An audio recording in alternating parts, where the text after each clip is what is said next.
Very good evening. Welcome to the debate.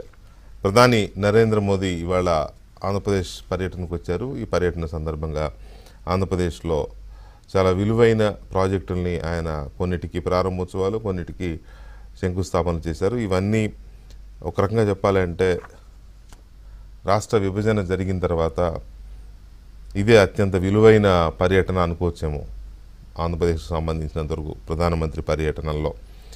ఇన్ని projects, ఇన్ని మౌలిక వసతుల కల్పనకు సంబంధించిన అంశాలను కొన్నిటిని ప్రారంభించారు, కొన్నిటిని శంకుస్థాపన చేశారు. వీటితో పాటు ఉపాధి కల్పనకి ఎక్కువ అవకాశాలు ఉండే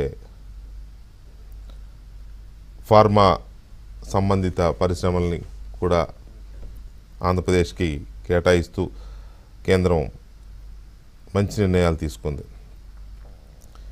చాలా కాలంగా పెండింగ్లో ఉన్న విశాఖ రైల్వే జోన్ కూడా ఈ సందర్భంగా విశాఖ రైల్వే జోన్ కార్యాలయాన్ని కూడా ప్రధాని ప్రారంభించారు.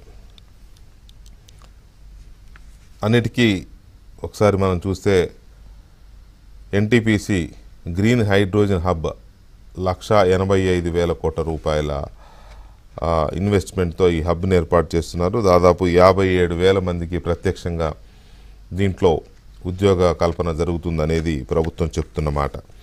దాంతోపాటు దక్షిణ కోస్తా రైల్వే జోన్ ప్రధాన కార్యాలయం, ఇప్పుడు చెప్పిన విశాఖ రైల్వే జోన్ అంటాం కదా మనం దానికి 149 కోట్లు కేటాయించారు. అది జనరల్ మేనేజర్ కార్యాలయాన్ని ప్రారంభిస్తున్నారు. అలాగే రోడ్ల విస్తరణ, నిర్మాణం, వీటికి సంబంధించి మొత్తం 10 ప్రాజెక్టులు ఉన్నాయి. కేవలం రోడ్స్కి సంబంధించినవి. వాటిలో కొత్త రోడ్లు వేసేవి ఉన్నాయి, కొన్ని విస్తరణ చేసేవి కూడా కొన్ని ఉన్నాయి. వాటికి సంబంధించి 4,593 కోట్ల రూపాయలు అది ఉంది. అలాగే కృష్ణపట్నం పారిశ్రామిక పార్క్, దీని మీద చాలా హోప్స్ ఉన్నాయి. క్రిస్ సిటీగా చెప్తున్నారు దీన్ని. చెన్నై కోల్కతా కారిడార్లో ఈ క్రిస్ సిటీ పార్క్ ఒక జ్యువెల్ అవుతుంది అని అనుకుంటున్నారు. కాబట్టి కృష్ణపట్నం పారిశ్రామిక పార్క్కి 2,139 కోట్లు కేటాయించి దీనికి శంకుస్థాపన జరిగింది. అలాగే రైల్వే ప్రాజెక్టులు 6,000 కోట్ల రూపాయలతో, అలాగే నక్కపల్లి దగ్గర బల్క్ డగ్ ప్రాజెక్టు 1,877 కోట్లు. దేశంలో 3 స్టార్ట్ చేస్తుంటే ఒకటి ఆంధ్రప్రదేశ్కి వచ్చింది, అది నక్కపల్లి దగ్గర వచ్చింది. అలాగే 234 కిలోమీటర్ల రోడ్లు 7 ప్రాజెక్టులకి 3,044 కోట్లతో శంకుస్థాపనలు. అలాగే 323 కిలోమీటర్ల 3 రైల్వే లైన్లు, అందులో 2 రాయలసీమ ప్రాజెక్ట్స్ ఉన్నాయి. వీటి కోసం 5,718 కోట్లు.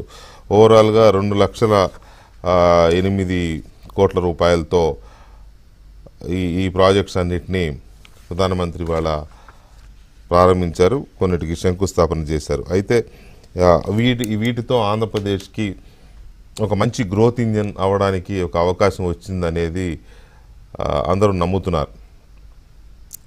కొన్ని సుదీర్ఘకాలంగా పెండింగ్లో ఉన్న సమస్యలు కొన్నిటికి కూడా కొంత పరిష్కారం దొరికింది అనేది ఒక చర్చ మొదలైంది ఆంధ్రప్రదేశ్లో. అయితే ఎప్పటి నుంచో పెండింగ్లో ఉండి ఎప్పటి నుంచో పెద్ద సుదీర్ఘకాల డిమాండ్గా ఉన్న రైల్వే జోన్, వైజాగ్ స్టీల్ ప్రైవేటీకరణ, ఈ 2 అంశాల్లో రైల్వే జోన్ని మొత్తానికి కేంద్రం స్టార్ట్ చేసిందని చెప్పొచ్చు వాళ్ళు మనం.